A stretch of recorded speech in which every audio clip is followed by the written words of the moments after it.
बनवा रहे हैं।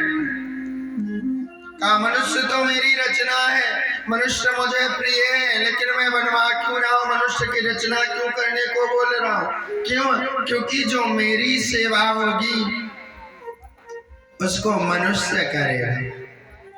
मनुज सबती प्रिय मनुज मोहि भाई, इन सभी से जो प्रिय होगा वो कौन होगा? का वो मनुष्य होगा।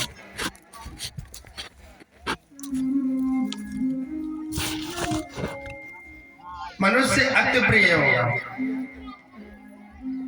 क्यों? क्योंकि वो मेरी सेवा करेगा, और जब मेरी सेवा करेगा तो उससे मैं प्रसन्न होऊंगा, और प्रसन्न होकर के मनुष्य को हर प्रकार का फल प्राप्त करूंगा।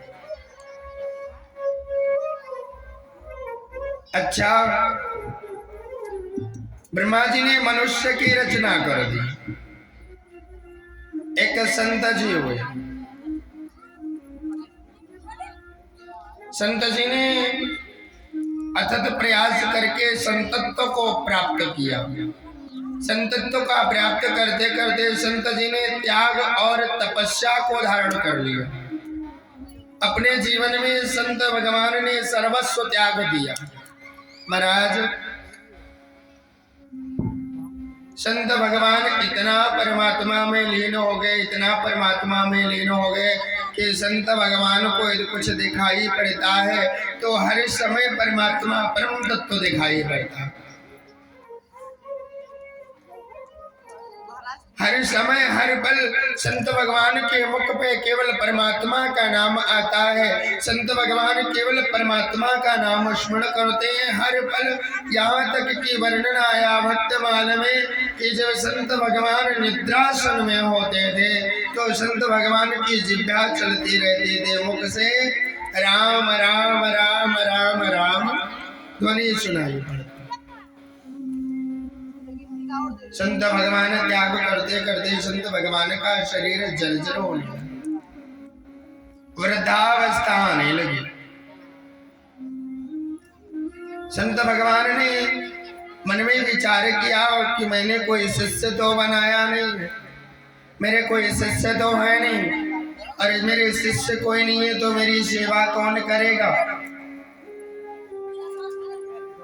सेवा करने के लिए भी कोई होना चाहिए, क्योंकि एक गुरु के सेवा के लिए एक शिष्य होता है। पिता की सेवा पुत्र करता है। मैं अब की तो बात नहीं कर सकता, लेकिन क्या होता था पहले, जो पुत्र होता था ना, पिता की लाठी बोलते थे। पुत्र क्या है? पुत्र पिता की लाठी है। एक सहारा बनता था, एक पुत्र पिता की सेवा करता था। एक गुरु जो होता था ना, गुरु का कौन होता था? का गुरु का शिष्य होता था। गुरु की सेवा शिष्य करता था। संत भगवान ने विचार किया कैसे मेरी कौन सेवा करेगा? मैंने तो कोई जीवन में शिष्य बनाया नहीं है, और शिष्य बनाया नहीं, मेरी अवस्था जर्जर हो रही है, अब मुझसे उठा नहीं जाता, जल पिया नहीं जाता। आखिर में अभी ये स्थिति है, थोड़ा और जब हम जर्जर होंगे तो मुझे जल कौन देगा? मेरे लिए खाद्य पदार्थ की व्यवस्था कौन करेगा? अन्य व्यवस्थाएं कौन देखेगा? मेरे जीवन में कोई शिष्य नहीं। क्या करते थे संत भगवान? केवल परमात्मा का स्मरण, हर पल हर क्षण, एक भी पल के लिए संत भगवान की जिह्वा बंद नहीं होती।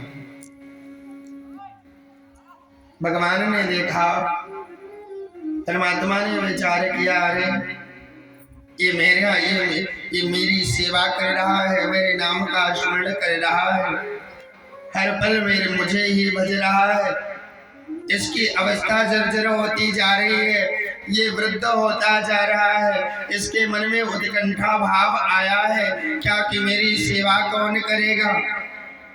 नारायण ने विचार किया, यदि इसके मन में ये भाव जगा है तो गलत नहीं है।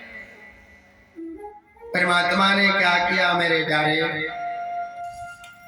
मेरा गोपाल वही नारायण बालक रूप को धारण करके और बाल रूप धारण करके और नारायण स्वयं आकर के और संत भगवान के शिष्य बन गए। महाराज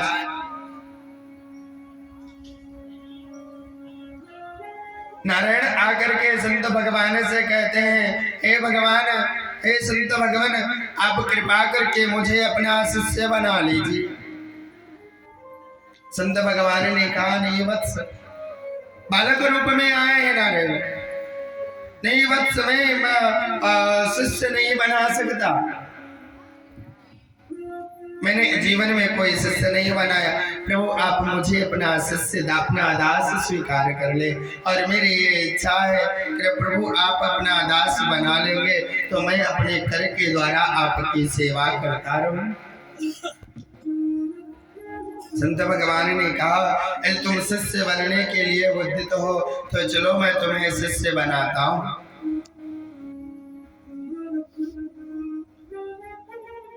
बालक ने, जो नारायण बालक के रूप में अवतरित हुए हैं, बालक ने कहा, भगवान मेरे समझ में ये नहीं आता है कि आप सोते रहते हैं, सोते समय भी आपके मुख से कुछ निकलता रहता है, जिह्वा चलती रहती है। संत भगवान ने कहा, मैं क्या करूं, इस जिह्वा में हड्डी नहीं होती, ये जिह्वा ऑटोमेटिक चलती रहती है, मैं चलाता नहीं हूं इसे, ये चलती रहती है। नारायण संत भगवान की सेवा करते करते नारायण बहुत दिन व्यतीत कर दिए। एक दिन संत भगवान ने पूछ लिया, वत्स आप कौन हैं? मैंने आपको अपना शिष्य तो बना लिया, लेकिन मुझे आज तक पता नहीं है कि आप हैं कौन।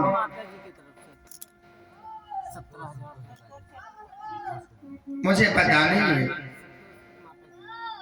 संत भगवान कुछ नहीं बोलते। संत भगवान यही पूछते हैं, आप कौन हो? नारायण जो बालक रूप में है, नारायण कुछ जवाब नहीं दे रहे। या प्रभु, मैं एक छोटा सा आपका दास हूँ, अपने चरणों से मुझे लगाए रहिए और मैं आपकी सेवा करता रहूं, यही मेरा सर्वस्व है। आखिर में आप हैं कौन और इतने सुंदर कैसे हैं आप? इतना सुंदर आपका मुखारविंद है, आप इतने कोमल कैसे हैं? कौन है आप? मेरे समझ में नहीं आता और आप मेरी सेवा कर रहे हो, वत्स कौन हो?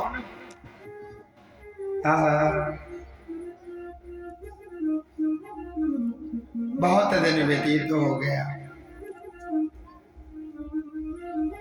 जब बहुत समय व्यतीत हुआ, बहुत समय के बाद में नारायण ने कहा, जो बालक रूप में आए थे, हे प्रभु,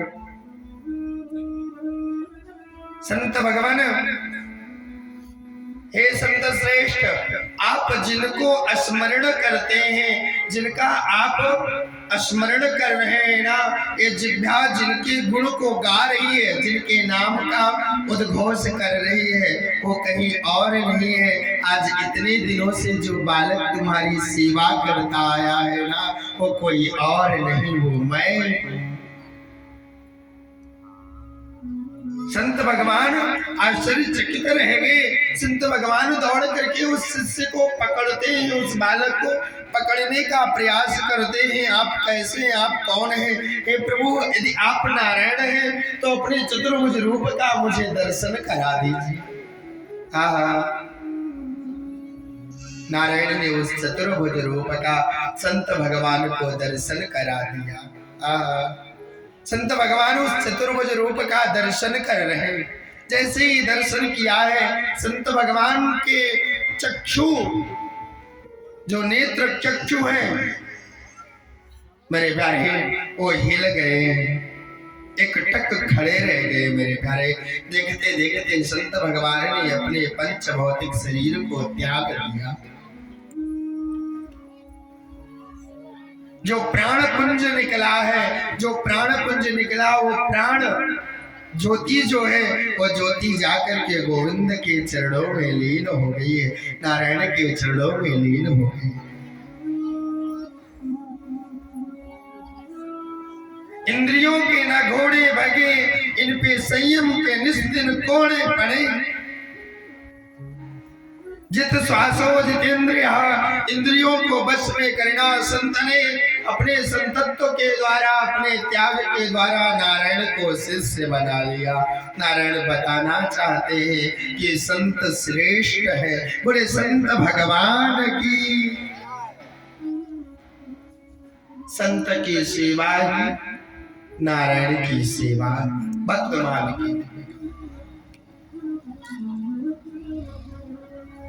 भगवान श्री कृष्ण से उद्धव जी महाराज ने पूछा, हे प्रभु आपका वास कहाँ होगा? यदि भक्त आपको पाना चाहे तो गोपाल आप कहाँ मिलेंगे? क्या आप गोपाल वैकुंठ में वास करोगे? मेरे गोविंद कुछ नहीं बोले। क्या आप भक्तों के हृदय में वास करोगे? हे गोपाल आपका वास कहाँ होगा? यदि भक्त आपको पाना चाहे तो आपको कैसे पा सकता है? मेरे गोपाल ने कहा, उद्धव ना हम बसामि वैकुंठे योगिनां हृदयेन च। नाम बसामि वैकुंठे, मैं वैकुंठ में वास नहीं करता। हे गोपाल क्या योगियों के हृदय में वास करते हो? नहीं। योगी नाम हृदय न चा, मैं योगियों के हृदय में भी वास नहीं करता हूँ। कहाँ वास करते हो? जहाँ पर मद भक्ति नहीं है, जहाँ पर निष्काम भक्ति है, जिस भक्त के हृदय में निष्काम भक्ति उत्पन्न है, वहां पर मैं वास करता हूँ। उद्धव मेरा सूक्ष्म रूप से वास कहाँ है? कहा मेरा सूक्ष्म रूप से वास भागवत जी। नारायण कहते हैं तुम थोड़ी सी भक्ति करोगे ना, मैं तुम्हें अपार शक्ति प्रदान कर दूंगा। लेकिन भक्ति को स्पर्श तो करो। जब तक भक्ति का स्पर्श नहीं करोगे ना, कृपा होने वाली। किसमें वास है नारायण का गोविंद का वास भागवत जी में है। यदि गोविंद को प्राप्त करना है तो भागवत जी में प्राप्त करो। बड़ी दिव्य कथा। एक पंडित जी क्या करते, सुबह से शाम तक नित्य घर में बैठ जाते और घर में एक कक्ष में जो पूजा का घर था उसी में बैठ करके पंडित जी सुबह से शाम तक भागवत जी का पाठ करते रहते। कुछ समय जब पारायण करने के बाद, कुछ समय जब विप्रदेव के पास बचता तो विप्रदेव महाराज क्या करते, जाकर के कुछ भिक्षाटन करते, कर्म करते, लेकर के आते जीविका चलती।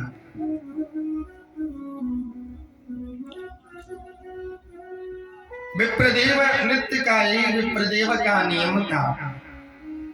एक दिन विप्रदेव के द्वार पर कुछ संत आ गए। संतों का आगमन हो गया। ब्राह्मणी घर में थी। संतों ने आग्रह किया, संतों को भूख लगी थी। संतों ने निवेदन किया कि हे ब्राह्मणी देव, हे ब्राह्मणी देवी, आप मुझे कुछ भोजन के लिए प्रसाद पवा दें। ब्राह्मणी संतों की बात को सुन करके और घर में गई। जाकर के हर जगह ढूंढ डाला, कुछ खाने के लिए संतों को देने के लिए। उस ब्राह्मणी के घर में कुछ नहीं था। संत द्वार पर खड़े होकर के और इंतजार कर रहे हैं कि ब्राह्मणी आ रही होगी, ब्राह्मणी कुछ लेकर के आएगी, देगी तो उससे मैं अपनी जीविका को चलाऊंगा, अपनी आत्म तृप्ति कर लूंगा। बहुत देर बाद में ब्राह्मणी निकल करके आई। महाराज, ब्राह्मणी एकदम निराश थी। संतों ने मुखारविंद को देखा और मुखारविंद को देख करके संत को आभास हो गया क्या कि घर में कुछ नहीं। ब्राह्मणी संतों से कह भी नहीं पा रही कि घर में कुछ नहीं। संत सब समझ गए। संतों ने कहा ठीक है देवी, कोई बात नहीं है, हम दोबारा आएंगे, पुनः आएंगे और कुछ आपके यहाँ से ले जाएंगे। आज मैं जा रहा हूँ। और ब्राह्मणी के आंखों से अश्रु प्रभाव हो चले। अरे भगवान, आज मेरे द्वार पर संत आए और उन संतों को देने के लिए मेरे पास कुछ नहीं है जो मैं उन संतों को दे दूं। पंडित जी क्या कर रहे थे? विप्रदेव बैठ करके भागवत जी का पाठ कर रहे थे। ब्राह्मणी पहुंची, ब्राह्मणी ने कुछ नहीं देखा। ब्राह्मणी को क्रोध आ गया। क्यों? क्योंकि मेरे द्वार से आज संत निराश होकर के गए। ब्राह्मणी को क्रोध आया। ब्राह्मणी ने भागवत जी को उठाया और भागवत जी की पोथी को लेकर के मेरे प्यारे महाराज उस भागवत जी की पोथी को फाड़ करके और फेंक। विप्रदेव से कहा आपका सुबह से शाम तक का यही काम, क्या दे दिया तुमको भागवत ने? नित्य पारायण करते हो, नित्य पाठ कर रहे हो, क्या दे दिया? ये दे दिया कि आज द्वार पे संत आए और ये संत वापस चले गए। भागवत जी ने तुम्हें ये दे दिया। नहीं करना है पाठ, नहीं चाहिए ऐसा पाठ, नहीं चाहिए ऐसा पारायण। सुबह से शाम तक भागवत का पारायण करते। आज द्वार पर मेरे घर में कुछ ऐसा ना रहा जिसको मैं उन संतों को दे दूं। वो संत मेरे द्वार पर कुछ प्रसादी पा लेते। घर में इस तरीके की व्यवस्था रहेगी। ब्राह्मणी क्रोध करके चली गई। विप्रदेव ने उन भागवत के फटे हुए पन्नों को एक एक पन्नों को ब्राह्मण देव ने उसको एकत्रित किया और एकत्रित करके वो विप्रदेव लेकर के दूर चले गए। गंगा का तट था, उसी तट पर बैठ करके और रुदन करने लगे। ये गोविंद, ये गोपाल, क्षमा करना। ब्राह्मणी थोड़ा क्रोध में आ गई थी। वो अबोध है, आपके विषय में उसे पता नहीं है, इसलिए ये गोपाल ब्राह्मणी को क्षमा करना। उसको कुछ पता नहीं है, इसलिए वो ऐसे क्रोध में आकर के और ये किया है। एक गोविंद उसे माफ कर देना। विप्रदेव उन पन्नों को एकत्रित करके और विप्रदेव पुनः बैठ करके और पाठ करने लगे। हे गोपाल, क्षमा करना। विप्रदेव पाठ करने लगे। इधर मेरे गोपाल, मेरे गोविंद सूक्ष्म रूप को धारण किया है। 7 वर्ष के बालक बन गए हैं मेरे गोपाल। 7 वर्ष का बालक बन करके मेरे गोपाल ने एक डाली लिया है। उस डाली में अनेक प्रकार के हीरे, जवाहरात, मोती इत्यादि चीजों को उसमें भर लिया।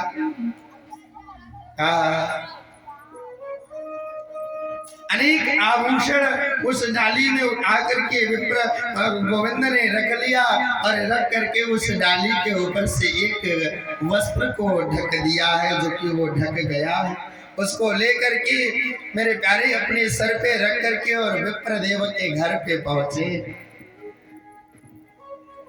विप्रदेव के द्वार पर पहुंची। ब्राह्मणी ने देखा है छोटा सा बालक आ रहा है, ये भी कुछ मांगने के लिए तो नहीं आ रहा है।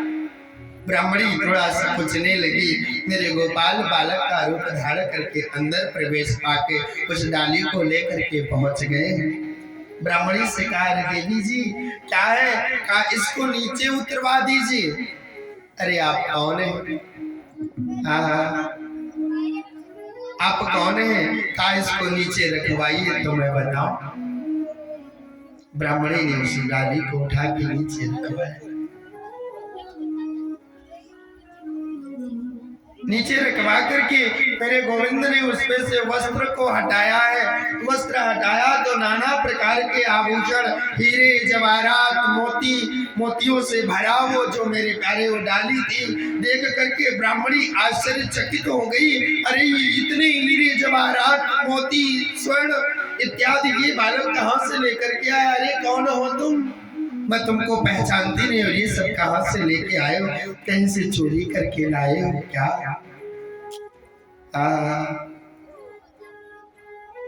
मेरे गोविंद ने कहा, हे ब्राह्मणी, आपको पता नहीं है? कहा नहीं। कहा तुम्हारे जो पति हैं ब्राह्मण देव, हाँ तो कहा वो मेरे घर नौकरी करते हैं। क्या? मेरे घर नौकरी करते हैं। ब्राह्मणी ने कहा वो तो कभी घर से जाते नहीं, नौकरी कैसे करते हैं? कहा हाँ उनका नित्य का नियम है, वो नित्य ड्यूटी करते हैं आकर के, और मैं जब उनको तनख्वाह देता हूँ, महीने का जो बनता है उसको देता हूँ, तो वो मना कर देते, नहीं मुझे बाद में दे दीजिएगा, इकट्ठा दे दीजिएगा। तो आज बहुत दिन हो गया, काफी समय व्यतीत हो गया, तो मैंने सोचा कि वो तो लेंगे नहीं, विप्रदेव लेंगे नहीं, लाओ लेकर के चलता हूँ, मैं उनके घर दे आता हूँ जाकर के। इसलिए मैं इसको लेकर के आया हूँ कि आप ले लीजिए, इतनी इनकी तनख्वाह बनी है। कहा इतनी तनख्वाह बन गई? कहा हाँ। कहा ये इनकी तनख्वाह है, आप इसको स्वीकार कर लीजिए। ब्राह्मणी ने सोचा हो सकता है मुझसे चोरी से जाते रहे हो। अच्छा, यानी कि मुझसे चोरी भी कर रहे थे। आने दीजिए, आज भी पूछता हूँ। आज मैं इनसे जानकारी लूंगी कि आखिर में मुझसे चोरी करने की क्या जरूरत थी, क्या आवश्यकता थी। आप हैं कौन? कहा अपने सेठ जी को दे दीजिएगा, विप्रदेव को दे दीजिएगा। और मेरे प्यारे कहा आप बोलिए। तो गोविंद ने कहा मैं बोल नहीं पाता, कापी कलम ले आओ, उस पे लिख दूं। ब्राह्मणी उस कापी कलम को लेके आई, सारी बात को उस पे लिख दिया है। मैं इनका सेठ हूँ, ये ब्राह्मण विप्रदेव मेरे घर नौकरी करते थे, ये इतनी इनकी तनख्वाह बनी। दे करके मेरे गोपाल वहां से चले आए। विप्रदेव ने सोचा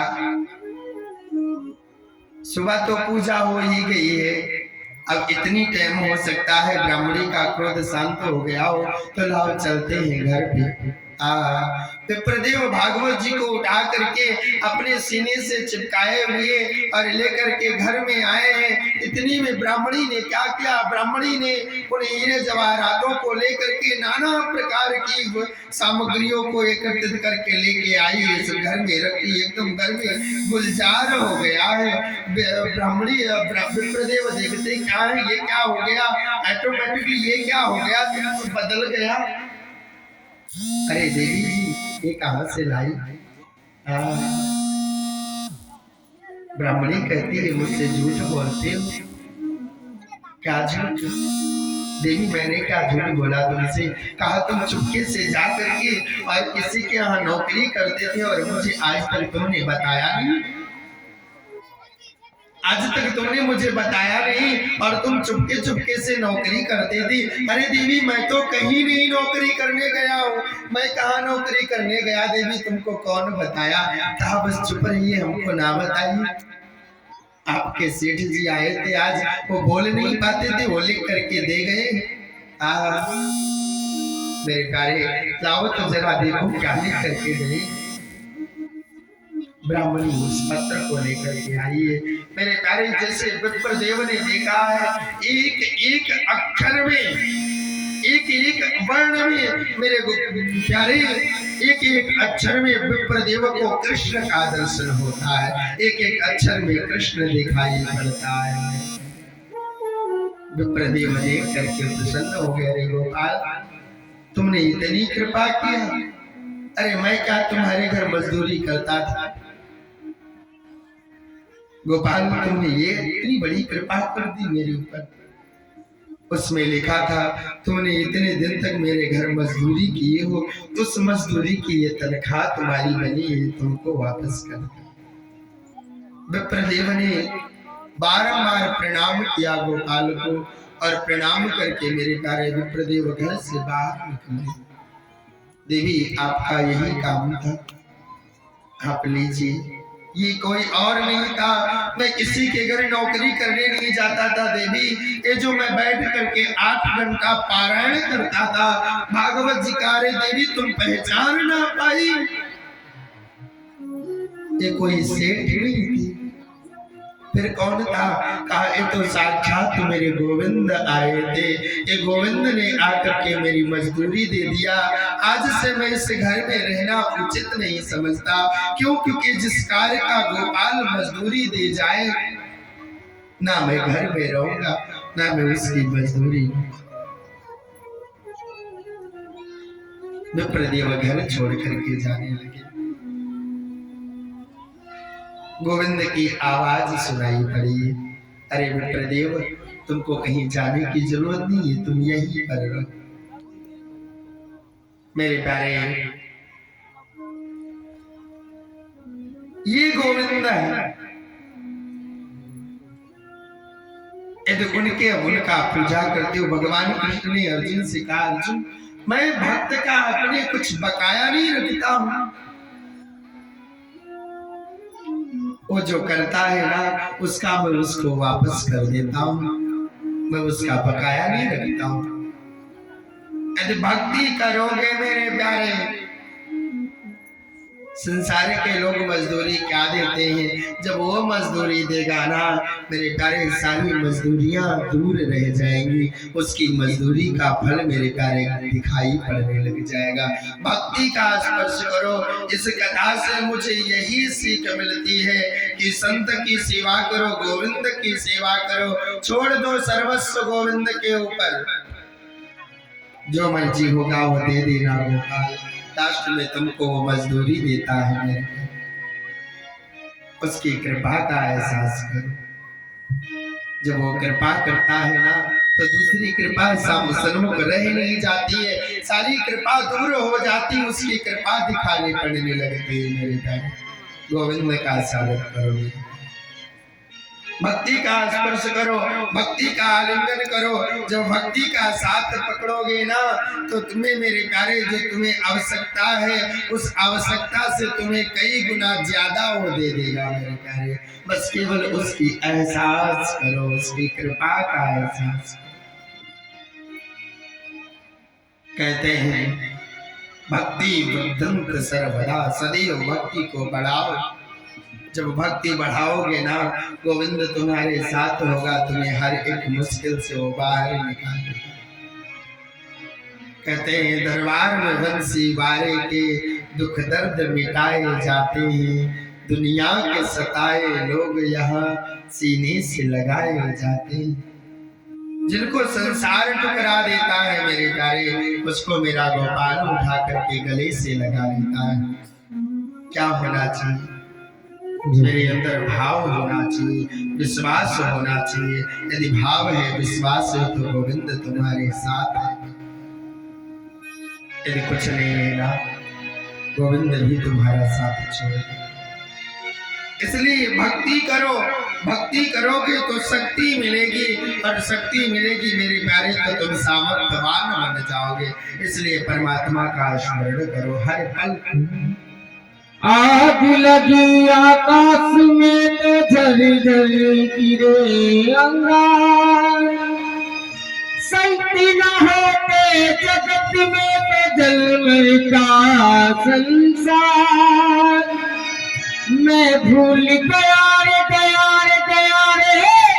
भजन तेरा करना बाबा, भूल गया मैं, भूल गया रे भजन तेरा करना दाता, भूल गया।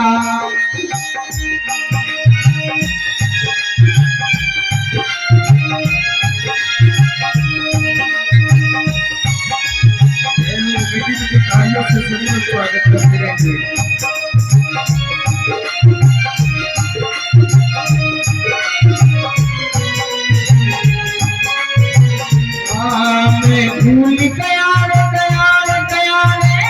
भजन तेरा करना बाबा भूल गया, मैं भूल गया रे।